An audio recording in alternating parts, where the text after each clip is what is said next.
All right, here's your video of the start of your initial consultation. Here's what I suggest doing first. So we're gonna be acting like I just walked in the door and we're sitting down at their kitchen table. And here's my script going through our listing process. Hey Jen and John, it's great to be able to sit down with you and talk about the possibility of listing your home. Thank you for giving me the opportunity to earn your trust.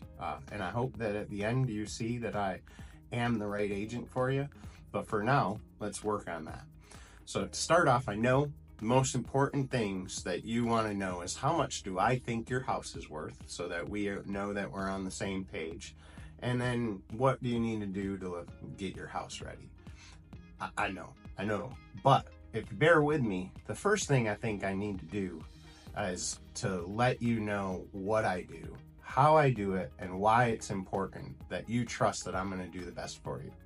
In my opinion, it is the most important to find the listing agent you trust. So let me walk you through my process and we'll get to those other things, I promise you. So we're going to start off with this 10-step listing process. It's a little booklet that we have here at Genovations Realty. The other side's the buying process, and I do know that you want to buy a house from me too. So I'm not going to go through both of them because it's a very similar process. You just have to think opposite world when you're on the buyer side, but you'll have this when we're buying a house to go through. So it's a really convenient book to have both sides. But let's talk about the 10 steps of listing. Step one is you're going to look to find a realtor. That's the most critical step, in my opinion, to find the realtor you trust that's going to do the best job possibly for you. A good agent that you trust is critical to a good transaction. If you don't trust your agent, it's going to be miserable. Step two, get the right home valuation. Make sure that you have an agent that has experience not only in your area, but also experience in doing good, strong home valuations, and they have a strong process that shows through what they present to you. We're going to do that in a little bit. Step three, prepare your home. So as we're walking through it, as our next step after I go through this, I'm going to be taking some notes, and I'll have you guys take notes as well if you want, or you can just have me send you the notes that I take. But we're going to go through and I'm going to give you a list of things that you need to do to prepare your home. And if we need to, we can get professional stagers as well. But in most cases, in looking around your home, it seems like you guys have really good decor. We'll just do some decluttering and rearranging to make your spaces look bigger and things like that. But that's what I do for you. So we're going to prepare your home. The next thing, once it's prepared and ready to go, we need to get professional photography and media. So I will get you videos. I will get you high definition photos.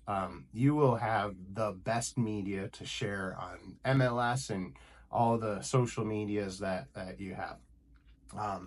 Step five is going to be list the property. So once we get we'll pick a date that you're going to be ready.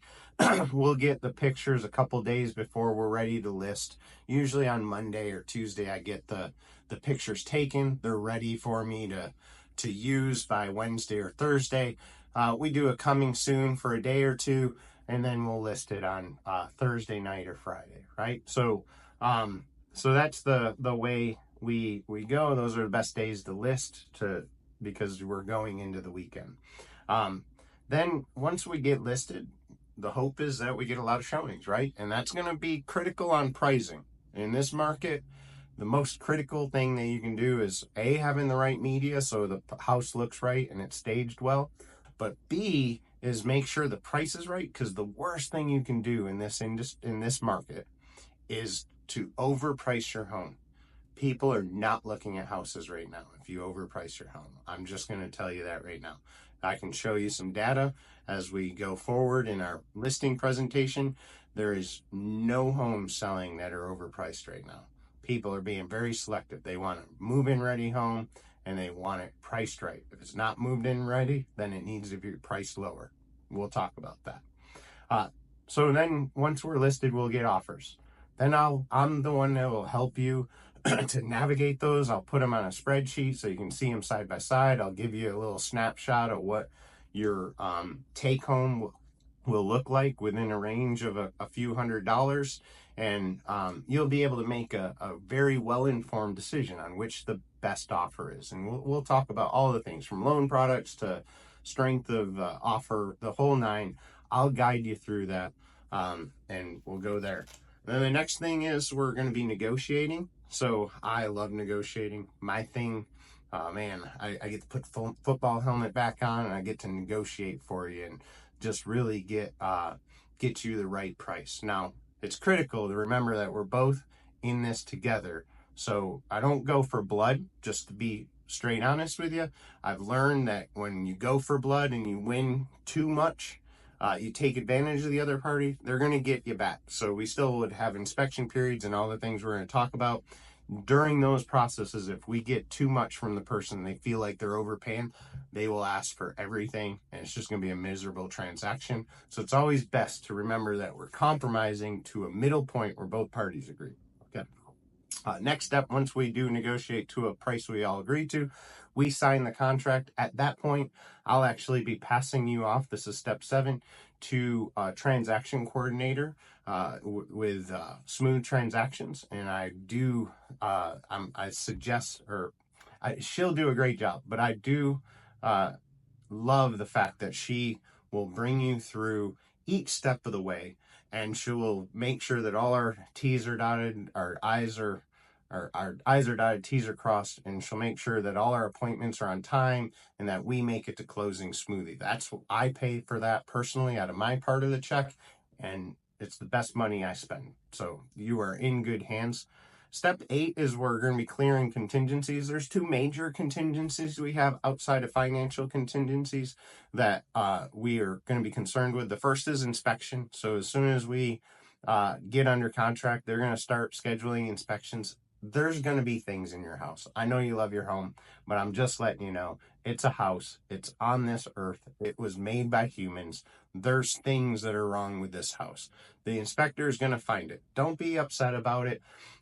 We'll work through it. Some realtors, I think it's a poor idea to ask for the whole thing. Some do, and we'll just negotiate through it. I will help you to identify what we should and shouldn't do, if we should, depending on the offer, all the things. You don't have to do any of it, but it is good, again, to remember that we're in a negotiation and it's best to find a way to appease both parties. The next is the appraisal. That's the final contingency outside of the financing again. And that one, once we're past that, we're smooth sailing. We're on to closing. So that's an awesome thing. Step 9, in between I would say once you're done with the inspection process, you should already be moving out. Now, we're going to talk about boxing some of this stuff up, looking around right off the bat before we even take pictures. And my suggestion would be throughout the process, you continue doing a little bit at a time. Not enough that it impacts the way the house looks, but enough that when we get past inspection in the 1.5 to 2 week mark, that you're able to just start boxing heavily, get it ready. By the time you're closed, all we should be doing is putting those boxes into a truck because it's already ready and you can move out on closing day. If you need more than closing day, you just got to let me know. There's things called temporary occupancy, things like that. We can work all that. Ask me questions later. And then step 10, that's where we're done with the closing celebration. I get to, and hopefully we'll have found another house because that's the plan. And you'll be able to get new keys and we'll hand off the old keys and you're on to a new chapter of your life. And I am super excited to walk you through every step because step 1, find a realtor. Step 2 through 10, let your realtor take care of you. And that's what I'm here to do. I look forward to doing it.